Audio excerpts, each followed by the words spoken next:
Samajwadi party के बागी विधायक राकेश प्रताप सिंह हमारे साथ मौजूद हैं। विभिन्न मुद्दे हैं, उस पर उनसे हम बात करेंगे। सर, पूजा पाल को पार्टी से निकाल दिया गया। मुख्यमंत्री योगी आदित्यनाथ की तारीफ की थी, पहले क्रॉस वोटिंग की और उसके बाद अखिलेश जी ने उनको पार्टी के बाहर का रास्ता दिखा दिया।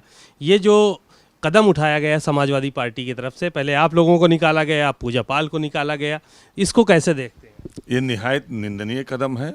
पीडीए की बात करने वाले लोग अति पिछड़ी महिला, वो भी विधवा महिला को निकालते समय उनकी आत्मा नहीं जगी, आत्मा मर गई थी।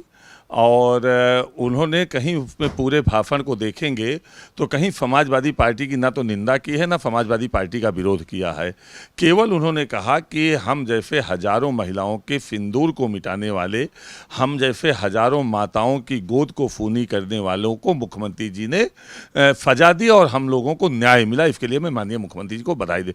इसमें इतना विचलित होने की क्या जरूरत थी राष्ट्रीय अध्यक्ष जी को? और विचलित हुए तो हुए, फुफरी और श्रीमती का अंतर भूल गए। और उनके कुछ ज्ञानी मूर्ख लोग हमको समझा रहे हैं, अनपढ़ कहते हुए, कि ये तो अंग्रेजी में कहा गया है कि सम्मान में फुफरी विवाहिता महिला के सामने भी लगाया जा सकता है। उनको ये बताना पड़ेगा कि अंग्रेजी में अंकल, फूफा, मामा, चाचा, मौफा सब को कहा जाता है, लेकिन हिंदी में हम अलग अलग सबको कहते हैं। तो अंग्रेजी और हिंदी को मिलाएं नहीं। भाई, आप अंग्रेज हो, अंग्रेज बने रहो, लेकिन हमारी मातृभाषा को क्यों मिटाने पे तुले हो? तो ये इतना ज्ञान इनको होना चाहिए। 50% महिला आबादी को भी अपमानित करने का काम किया है और एक विधवा महिला को भी अपमानित करने का काम किया है। पूजा पाल ने दूसरी जो शादी की थी उसके ऊपर भी तमाम कमेंट जो है वो हुए। पूजा पाल की हालांकि दूसरी शादी भी इंटरकास्ट हुई थी, ब्रजेश वर्मा से शादी हुई थी, उसको लेकर भी तमाम सोशल मीडिया पे जो चीज़ें चल रही हैं, उसको उसमें भी तलाक हो गया लास्ट में हालांकि, लेकिन उसकी जो चीज़ें चल रही हैं उसको कैसे देखते हैं? क्योंकि बहुत सारी सोशल मीडिया पे तमाम कमेंट आ रहे हैं कि ये तो पाल है ही नहीं, ये वर्मा है, इस तरह की बातें निकल कर आ रही हैं। देखिए, इंटरकास्ट शादी से या बर्मा हो या कुछ भी हो, वो श्रीमती ही रहेंगी, फुफरी नहीं हो जाएंगी। इंटरकास्ट शादी अखिलेश यादव ने भी किया है, अंकुर यादव ने भी किया है, बहुत लोगों ने किया है। उससे किसी का विवाहिता फुफरी थोड़ो हो जाएगी। अपनी गलती को 1 मिनट में मान लेना चाहिए कि हमारे टाइपिस्ट से गलती हो गई और मुझे समय नहीं मिला पत्र पढ़ने का। इतना बयान दे देने में क्या जाता था? उस पर सफाई देना और जिस विधायक ने बात को उठाया उस विधायक को अनपढ़ कह देना, गंवार कह देना और दुनिया भर की अभद्र टिप्पणी करना। और वो व्यक्ति टिप्पणी कर रहा है जो चपरासी और स्टाफ से ज़्यादा उसकी औकात नहीं है, जो एंटा में लात खाया और अपना नामांकन नहीं कर पाया, उन्हीं लोगों से लात खाया, उन्हीं फौजातियों से लात खाया जिनका दर दरबारी है। और वो व्यक्ति मुझ पर टिप्पणी कर रहा है जिसकी माँ नामांकन करती है, प्रधानी की और जमानत जब्त हो जाती है, जिसके बूथ पे हमेशा समाजवादी पार्टी की जमानत जब्त होती रही है, जो समाजवादी पार्टी के ताबूत में लगातार कील ठोकने का जिसकी औकात दलाल से ज़्यादा कुछ नहीं है, वो व्यक्ति 3 बार के विधायक पर टिप्पणी कर रहा है। तो समाजवादी पार्टी को चिंतन करना चाहिए। इसीलिए समाजवादी पार्टी अभी तो बार बार टूटेगी और कई विधायकों को हम जैसे निकालना पड़ेगा। आप जिनकी बात कर रहे हैं वो भी तो आपके भी तो स्वजाती हैं, उदयवीर सिंह।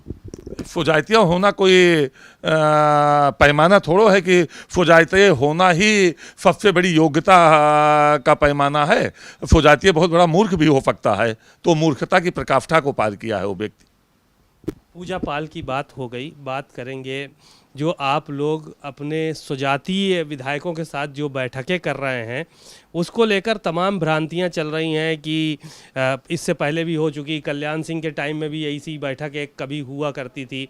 तो ये बैठकें जो कर रहे हैं आप लोग स्वजातीय विधायकों के साथ, आखिर ये क्यों हो रही हैं बैठकें? ऐसा है नकवी जी, मुझे जहाँ तक ज्ञान है नकवी सैयद का कम्युनिटी से आते हैं। आपके घर बर्थडे होगा, आपके घर मैरिज एनिवर्सरी होगी या कोई और फंक्शन होंगे तो सबसे ज़्यादा सैयद आएंगे। मैं ठाकुर हूँ, क्षत्रिय हूँ, मेरे घर कोई फंक्शन होगा तो सबसे ज़्यादा क्षत्रिय आएंगे। और हमको लगता है कि जब आपके घर कोई फंक्शन होगा तो सबसे ज़्यादा टोपी और दाढ़ी दिखेगी वहाँ। वैसे हमारे घर कोई फंक्शन हुआ तो सबसे ज़्यादा क्षत्रिय दिख गया।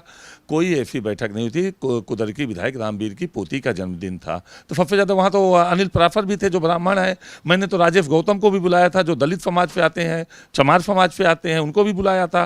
तो इस तरह की बात करना, और वो सब सनातनी हैं। जो भी बैठकें हो रही है सनातनियों की बैठक हो रही है। चाहे लोध बिरादरी कर रहा हो, चाहे वर्मा बिरादरी कर रहा हो, पटेल कर रहा हो, चाहे मौर्य कर रहा है, सब सनातनी बैठक करें, सब सनातन के साथ हैं। सरकार को लेकर ये कहा जा रहा है, बड़ी चर्चा है समाज में, पॉलिटिकल पार्टीज़ में, कि कुछ सरकार को लेकर, उठापटक को लेकर आप लोग जो है वो बैठकों का दौर शुरू किए हुए थे और इसीलिए जो है वो गोपनीय बैठकें हुई तमाम। शपथ भगवान राम का नाम लेके कह सकता हूं कि कोई राजनीतिक चर्चा वहां नहीं हुई थी। ये राजनीतिक लोग बिना मतलब बात का बतंगड़ बढ़ाते हैं। वहां केवल अपनों की बात हुई थी और अपनी बात हुई थी, सब एक दूसरे से परिचित हुए थे और भोजन किए थे। भोजन पे चर्चा हुई। किसी को मंत्री बनाने पर भी चर्चा हुई थी क्या? कोई राजनीतिक चर्चा नहीं हुई थी, एक भी शब्द राजनीतिक चर्चा वहां नहीं हुई थी। ये दुनिया भर का परपंच करते हैं और ये परपंची लोग केवल परपंच करते रह जाएंगे और कुछ नहीं कर पाएंगे। एक आखिरी सवाल और था, क्योंकि फतेहपुर में अभी कुछ दिन पहले बवाल हुआ, जो रिपोर्ट कमिश्नर की आई, जो सरकार की तरफ से रिपोर्ट आई, उसमें यह कहा गया कि कुछ हिंदूवादी संगठन और पॉलिटिकल लोग, इन लोगों ने मिलकर वहाँ पे माहौल ख़राब करने का काम किया। आज अखबारों में भी वो खबर छपी है। नहीं, कानून को अपना काम करना चाहिए। किसी को कानून तोड़ने का और किसी को उपद्रव करने का कोई अधिकार नहीं है। कानून को अपना काम करना चाहिए और सख्त से सख्त कार्रवाई हो जो इसने कोई गलत काम किया है। राकेश प्रताप सिंह का आगे का क्या इरादा है, कहाँ जाने वाले हैं राकेश प्रताप सिंह? उत्तर प्रदेश का उत्थान, उत्तर प्रदेश में अमन और चैन, और ये जाति में लोग ना बंटने पावें, जातिवादी शक्तियाँ जातियों में लोगों को बांट के उत्तर प्रदेश को कमज़ोर ना करने पावें, बस यही काम करता रहूँ। यानी पीडीए को आप कह रहे हैं कि वो जातिवादी व्यवस्था वहाँ पे लागू हो रही है, जाति में लोग बांटने का काम हो रहा है। जातियों में बांट के अपनी ताकत को फिर बढ़ा के प्रदेश को कमज़ोर करने का षड्यंत्र जो चल रहा है, इसको रोकना मेरा दायित्व होगा। शुक्रिया बहुत बहुत। राकेश प्रताप सिंह समाजवादी पार्टी से विधायक हैं, हालांकि इस वक्त भारतीय जनता पार्टी के मंचों पर ज़्यादा नज़र आ रहे हैं। उनका यही कहना है कि जी बिल्कुल बिल्कुल, भारतीय जनता पार्टी के मंच पर नहीं हूँ, एक पे भी नहीं दिखा सकते। आप लोग इसी तरह से गलत बात फैलाते हैं और आप लोग मनगढ़ंत कहानियां क्यों? सरकार के मंच पे तो थे। सरकार का मंच पे हर आदमी रहता है, इसके पहले भी रहा हूँ। इसके पहले अच्छा, कांग्रेस के 2 विधायक मेरे यहाँ थे जब फपा की गवर्नमेंट थी, तो उस पर दोनों विधायक कांग्रेस के फपा के मंच पे आते थे। कमाल अख्तर जी हमारे प्रभारी मंत्री थे, वो राजा राम पांडे जी थी प्रभारी मंत्री, दोनों विधायक आते थे। सरकार के मंच पे हम क्षेत्र के कल्याण के लिए रहते हैं, सरकार के मंच पर नहीं जाएंगे तो विकास कैसे करेंगे? तो किसी दल के मंच पे मुझे कभी आप नहीं दिखा सकते हैं। गलत फहमियाँ ना पैदा करिए। सरकार के मंच पे थे और अपने जो विधानसभा है उसके कल्याण के लिए ये वहाँ पर नजर आए। कैमरामैन मेहदी हसन के साथ सीमा नकवी, भारत समाचार, लखनऊ।